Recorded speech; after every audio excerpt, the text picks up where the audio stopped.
और बुलेटिन की शुरुआत करते हैं सीएम तीरथ सिंह रावत के दिल्ली दौरे से। सीएम तीरथ सिंह रावत दिल्ली दौरे के आज दूसरे दिन पर हैं और थोड़ी देर बाद यानी कि दोपहर 1:30 बजे सीएम तीरथ सिंह रावत कृषि मंत्री नरेंद्र सिंह तोमर से मुलाकात करेंगे। इस मुलाकात के दौरान उत्तराखंड में बागवानी को लेकर सीएम तीरथ सिंह रावत की कृषि मंत्री के साथ ये अहम बैठक होनी है और 1:30 बजे वक्त तय है इस मुलाकात का।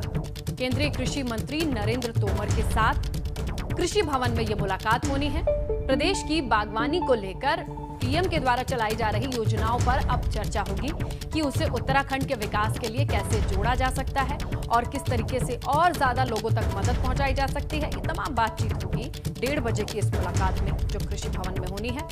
कृषि मंत्री नरेंद्र तोमर से खास बातचीत करेंगे। तो दूसरा दिन है दिल्ली दौरे का, जहां ये क्रम जारी है लगातार मंत्रियों से मुलाकात का। अभी यह मुलाकात कृषि मंत्री से।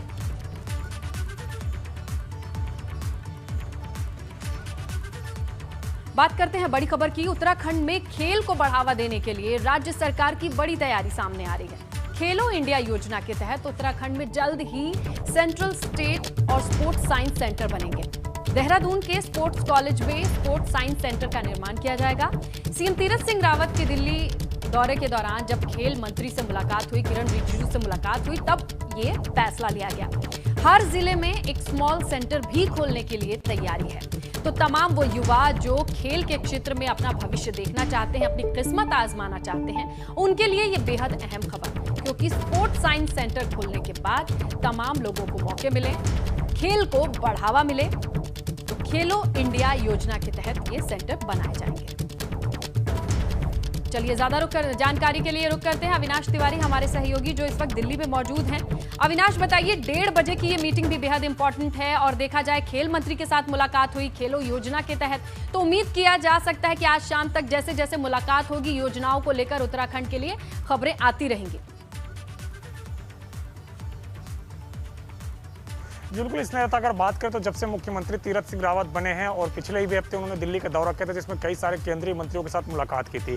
इस हफ्ते भी वो दिल्ली दौरे पर हैं और 2 दिन के अपने व्यस्ततम शेड्यूल में लगभग 15 केंद्रीय मंत्रियों के साथ मुलाकात कर रहे हैं। उसके अलावा उपराष्ट्रपति और राष्ट्रपति से मुलाकात कर चुके हैं। वहीं अगर बात करें तो 1:30 बजे उनकी मुलाकात केंद्रीय कृषि मंत्री नरेंद्र सिंह तोमर के साथ है, जहाँ पर वो बातचीत करेंगे कैसे उत्तराखंड में बागवानी को लेकर आगे बढ़ाया जाए, क्योंकि उत्तराखंड में बागवानी एक बहुत ही अहम फसल है। तो कैसे इसको आगे बढ़ाया जाए और किस तरीके से केंद्र का इसमें सहयोग मिल सकता है। जो ड्रिप इरिगेशन है उसको लेकर बातचीत होगी, क्योंकि उत्तराखंड के कई सारे हिस्से ऐसे भी हैं जहां पे थोड़ा पानी की समस्या है, तो वहां पे ड्रिप इरिगेशन के जैसे कैसे सिंचाई हो सकती है, इसको लेकर भी बातचीत होगी।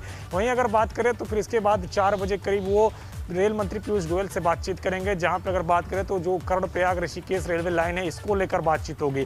वहीं 4:30 बजे अगर बात करें तो केंद्रीय आवास विकास मंत्री हरदीप सिंह पुरी से मुलाकात होगी, जहां स्मार्ट सिटी की परियोजनाओं को लेकर बातचीत होगी, क्योंकि देहरादून स्मार्ट सिटी के अंतर्गत आता है और वहां पे किस तरीके से आगे विकास कार्य किया जाए इसको लेकर बातचीत होगी। वहीं अगर बात करें तो 6 बजे पर्यटन मंत्री प्रहलाद सिंह पटेल से बातचीत होगी, कैसे देवभूमि पर पर्यटन को आगे बढ़ाया जाए और कोरोना के चलते जिस तरीके से पर्यटन को नुकसान हुआ है उसमें आगे किस तरीके से केंद्र सहयोग कर सकता है, जिससे कि जो पर्यटन उद्योग है उसको फिर से खड़ा किया जा सके और फिर से एक बार पर्यटन की शुरुआत की जा सके। तो ये काफी अहम दौरा है और काफी अहम मुलाकात है। तमाम सारे केंद्रीय मंत्रियों के साथ लगातार मुलाकात मुख्यमंत्री कर रहे हैं और प्रदेश में जो तमाम सारी योजनाएं हैं विकास की उसको जल्द से जल्द पूरा करवाना चाहते हैं, क्योंकि आने वाले 5 से 6 महीनों के बाद चुनाव है। तो चुनाव से पहले योजनाएं दिखनी चाहिए उत्तराखंड के अंदर, इसी को लेकर मुख्यमंत्री की कोशिश है और लगातार दिल्ली में केंद्रीय मंत्रियों के साथ मुलाकात कर रहे हैं। बिल्कुल अविनाश, तो ज्यादा वक्त नहीं है, इन योजनाओं पर हरी झंडी के साथ फलीभूत होते जमीनी स्तर पर दिखाई दे लोगों को, ये बेहद अहम हो गया है। आपका शुक्रिया तमाम जानकारी के लिए। इसी के साथ आपको बताएं कि आज से 4 धाम यात्रा की शुरुआत हो गई है। हालांकि अभी सिर्फ स्थानीय लोगों को शामिल करने की इजाजत मिली है। उत्तराखंड के 3 जिलों चमोली, रुद्रप्रयाग और उत्तरकाशी की अगर आप बात करेंगे तो 4 धाम की शुरुआत आज से स्थानीय लोगों के लिए की जा चुकी है। लेकिन 4 धाम यात्रा में कोविड प्रोटोकॉल का पूरी तरह से पालन कराया जा रहा है। 4 धाम के दर्शन के लिए आने वाले स्थानीय नागरिकों के लिए RT-PCR की रिपोर्ट लाना जरूरी होगा। जय गंगा मैया की। आज उत्तराखंड सरकार द्वारा नई SOP जारी की गई है, जिसमें कि उत्तराखंड के 4 धामों के लिए स्थानीय जनपद के वासी अपने तीर्थ स्थानों पर दर्शन हेतु जा सकते हैं और RT-PCR रिपोर्ट के साथ ही इन लोगों को तीर्थों में दर्शन पूजा पाठ आदि की अनुमति प्राप्त होगी। और देहरादून से इस वक्त की बड़ी खबर। आज तीर्थ पुरोहित सांकेतिक उपवास कर रहे हैं। देवस्थानम बोर्ड को भंग किए जाने की इनकी मांग है। तीर्थ पुरोहितों के हको हुकूक के लिए जो धारी हैं, जो अधिकारी हैं, महापंचायत का ऐलान कर चुके हैं। केदारनाथ धाम को छोड़कर बाकी तीनों धामों में ये प्रदर्शन चल रहा है। काली पट्टी और काला मास्क पहनकर ये विरोध जताया जा रहा है।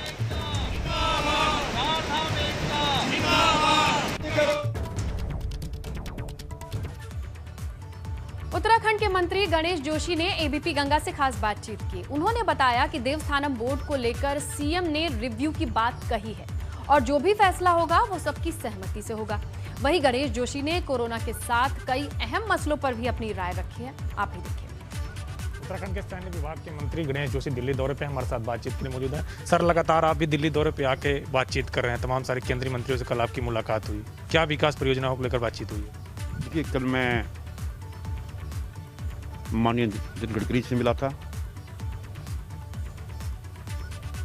सबसे पहले तो उनका मैं आभार व्यक्त करने के आया था कि मेरी विधानसभा क्षेत्र में 700 करोड़ की टनल आपने स्वीकृत की है, जिसको बनने के बाद मसूरी की जाम की जो समस्या है उससे निजात मिलेगी। अक्सर मैं लोगों को, टूरिस्ट को ये कहते सुनता था कि यार अगली बार मसूरी नहीं आना है, क्योंकि हमारे यहाँ जाम बहुत लगता था लाइब्रेरी चौक पर। लेकिन इसको बनने के बाद 2.45 किलोमीटर की सुरंग है, मसूरी के जाम की समस्या निजात मिलेगा। और वहीं हमारी जो यात्रा रूट है यमुनोत्री के लिए वो मार्ग है, उसमें भी बढ़ावा होगा। अगर बात करें तो देवस्थानम बोर्ड को लेकर तमाम सारे साधु संत काफ़ी ज़्यादा विरोध कर रहे हैं। काली पट्टियाँ तक बांध के तमाम सारे साधु संत पूजा अर्चना कर रहे हैं। क्या कहेंगे कि देवस्थानम बोर्ड पे पुनर्विचार होना चाहिए या नहीं? देखिए, माननीय मुख्यमंत्री जी की अगर बयान आपने सुने हो, माननीय मुख्यमंत्री जी ने पुनर्विचार करने के लिए कहा है और मुझे पूरा भरोसा है कि हम लोग बैठेंगे और निश्चित ही जनभावना जो निर्णय होगा, इतना भरोसा मैं आपको दिलाता हूँ। शुक्रिया हमसे बातचीत करने के लिए। तो ये हैं कैबिनेट मंत्री गणेश जोशी, जो कि दिल्ली दौरे पे हैं। कई सारे केंद्रीय मंत्रियों से लगातार बातचीत कर रहे हैं, जिससे कि मसूरी और इनकी विधानसभा क्षेत्र के आसपास के इलाकों में विकास हो सके। देवस्थानम बोर्ड पर उन्होंने कहा कि जल्द ही तमाम सारे लोग बैठेंगे, मुख्यमंत्री इस पर विचार करेंगे, जन भावनाओं के अनुरूप फैसला होगा। दर्शन वीरपाल के साथ अविनाश तिवारी, एबीपी गंगा, दिल्ली। भाजपा के राष्ट्रीय मीडिया प्रभारी अनिल बलूनी और नैनीताल सांसद अजय भट्ट हल्द्वानी के रानी बाग में बनी एचएमटी फैक्ट्री का जायजा लेने पहुंचे, जो कई सालों से बंद पड़ी हुई है। इस दौरान अनिल बलूनी और अजय भट्ट ने फैक्ट्री का निरीक्षण किया। इस दौरान अनिल बलूनी ने कहा कि इस फैक्ट्री का लाभ जनता को मिले, इसकी कोशिश की जा रही है। वहीं नैनीताल सांसद अजय भट्ट ने यह भी कहा कि एचएमटी फैक्ट्री कई सालों से बंद है, इसको जनता के लिए इस्तेमाल में लिए जाने के लिए कई प्रपोजल भेजे भी गए हैं। अभी फैसला नहीं हुआ है, लेकिन हम लगातार कोशिश कर रहे हैं। देखिए, आज नैनीताल के माननीय सांसद अजय भट्ट जी और हमने एचएमटी का जो फैक्ट्री है उसका दौरा किया है। और जिस तरह सब लोग जानते हैं कि वह बहुत समय से उपेक्षित पड़ी है और बिल्कुल खंडर होते जा रहे हैं, और एक बहुत ही बहुमूल्य इमारतें वहाँ पर हैं, और उसका उत्तराखंड के विकास में कैसे उनका उपयोग हो, इस बारे में हम लोग लगातार विचार कर रहे हैं। आज इसका दौरा करके देखा है हम लोगों ने एचएमटी में कि वहाँ क्या क्या किया जा सकता है। क्या वहाँ कोई केंद्रीय संस्थान की बात की जा सकती है, क्या वहाँ कोई इंस्टीट्यूट हो सकता है। जोशीमठ के रैणी क्षेत्र में लोग एक बार फिर दहशत में हैं। यहाँ करीब 50% भवन भूस्खलन की जद में है। गांव के निचले क्षेत्रों की आप बात करें तो वहाँ दरार पड़ चुकी है। ऋषि गंगा का जल स्तर लगातार बढ़ रहा है। उस पर से बारिश वाला ये रविवार लोगों को और भी परेशान करता है। प्रकृति का ये प्रकोप जिस तरीके से सामने आया है, गांव वाले फिर से दहशत में हैं। ये रिपोर्ट देखिए।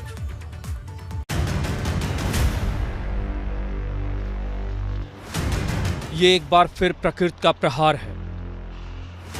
जोशीमठ के रैणी क्षेत्र में कुदरत का कहर। 40 मीटर तक सड़क क्षतिग्रस्त। गांव के नीचे भारी भूस्खलन। ये तस्वीरें खौफनाक हैं। बारिश के बाद पहाड़ों से तेज धार के साथ नीचे उतरता पानी और भूस्खलन देखकर दिल दहल जाए। पानी की तेज धार और पहाड़ों के टूटने की आवाज सुनकर रूह कांप जाए। रविवार करीब 2 बजे मलारी राष्ट्रीय राजमार्ग पर भारी बारिश के कारण लगभग 40 मीटर सड़क क्षतिग्रस्त हो गई। जरा याद कीजिए 7 फरवरी का वो मंजर जब प्रकृति ने पल भर में सब कुछ तहस नहस कर दिया था। एक बार फिर यहाँ के लोगों में वैसा ही डर देखने को मिला। यहाँ दरारें पड़ रही और लोगों ने फोटो और वीडियो के माध्यम से आगे भेजा भी सोशल मीडिया के माध्यम से, लेकिन शासन प्रशासन ने उस ओर ध्यान नहीं दिया, जिसका परिणाम आज हम भुगत रहे हैं। हमको वापस जाना था लेकिन नहीं जा पा रहे। प्रशासन द्वारा शायद सुना नहीं गया और इस पर विचार नहीं किया गया, और कल जब रात को थोड़ी बहुत बारिश भी होगी तो ये नतीजा आपने देखा होगा कि यहाँ पर पूरा रास्ता ही वो हो गया। यहाँ गौरा देवी के नाम से बनाया गया म्यूजियम भवन धराशायी होने की कगार पर। इस बीच जोशीमठ के तहसीलदार ने कहा कि प्रशासन की टीम मौके का जायजा ले रही है। हमारा ये जो 40 मीटर का पोर्शन है इसको थ्रू करवाने का हमारा आज ही प्रयास रहेगा। स्थानीय ग्रामीणों से और बीआरओ के जो अधिकारियों हैं उन के सम्मुखी वार्ता करके इसको थ्रू करने का प्रयास किया जाएगा। बहरहाल खतरे को देखते हुए यहाँ से लोगों को दूसरी जगह शिफ्ट करने का काम किया जा रहा है। ऐसे में सबसे बड़ा सवाल ये कि समय रहते क्यों नहीं इन्हें पहले ही सुरक्षित स्थानों पर पहुँचाया गया। एबीपी गंगा के लिए जोशीमठ से रणजीत सिंह रावत की रिपोर्ट। उधर मसूरी अपने परिवार के साथ घूमने आए रुड़की के भाजपा विधायक प्रदीप बत्रा की बदसलूकी का मामला सामने आया है। दरअसल प्रदीप बत्रा रुड़की के मॉल रोड पर अपने परिवार के साथ घूम रहे थे, जहां पर दरोगा नीरज कठैत ने उन्हें मास्क के बिना घूमने और सोशल डिस्टेंसिंग का पालन नहीं करने के लिए टोक दिया। दरोगा के टोकने पर विधायक प्रदीप बत्रा और उनकी बेटियों को गुस्सा आ गया। वहीं दरोगा ने बात न मानने पर इनका चालान भी कर दिया। वहीं विधायक प्रदीप बत्रा ने चालान नहीं पकड़ा, उल्टे 500 रुपए का नोट दरोगा पर फेंक दिया।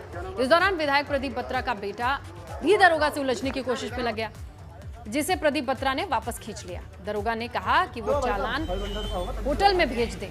सभी जानते हैं कि कोरोना के किस खतरनाक हालात में कैसे राहत मिली है, लेकिन भाजपा विधायक अपनी हनक में ये भूल चुके हैं। वरना दरोगा तो सिर्फ अपनी ड्यूटी पर था।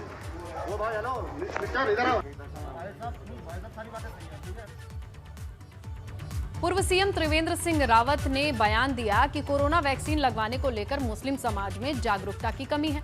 उन्होंने कहा कि वैक्सीन को लेकर किसी भी भ्रम में नहीं रहना चाहिए। टीका लगवाने से फायदा ज्यादा है, नुकसान कम। लिहाजा सिर्फ मुस्लिम ही नहीं बल्कि तमाम मजहब के लोगों को आगे आकर वैक्सीनेशन कराना चाहिए।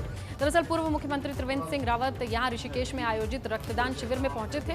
रेलवे रोड एक होटल में पत्रकारों से बातचीत की और ये बातें सामने आई। ये सरकार तो अपना काम कर रही है। सरकार का जो तंत्र है, आशाएं हैं, आंगनबाड़ी है, हमारी एएनएम्स हैं और स्वास्थ्य विभाग है, तमाम जो उसमें डॉक्टर्स हैं, विशेषज्ञ हैं, वो तो अपना काम कर रहे हैं, वो जा रहे हैं। लेकिन कई जगह पर प्रतिक्रिया देखने को मिलती है, इसलिए समाज के लोगों को उसमें बढ़ना चाहिए।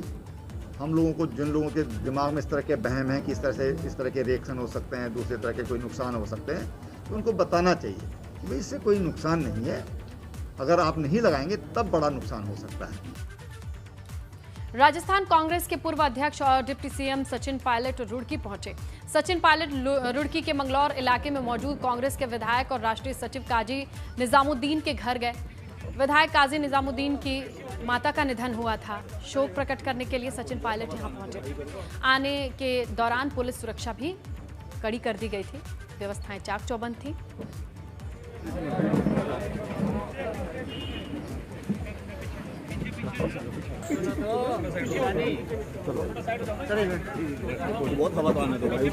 अब बात कर लेते हैं रुड़की के शिकारपुर की, जहां सैंपलिंग के लिए पहुंची स्वास्थ्य विभाग की टीम के साथ बदसलूकी का मामला सामने आया है।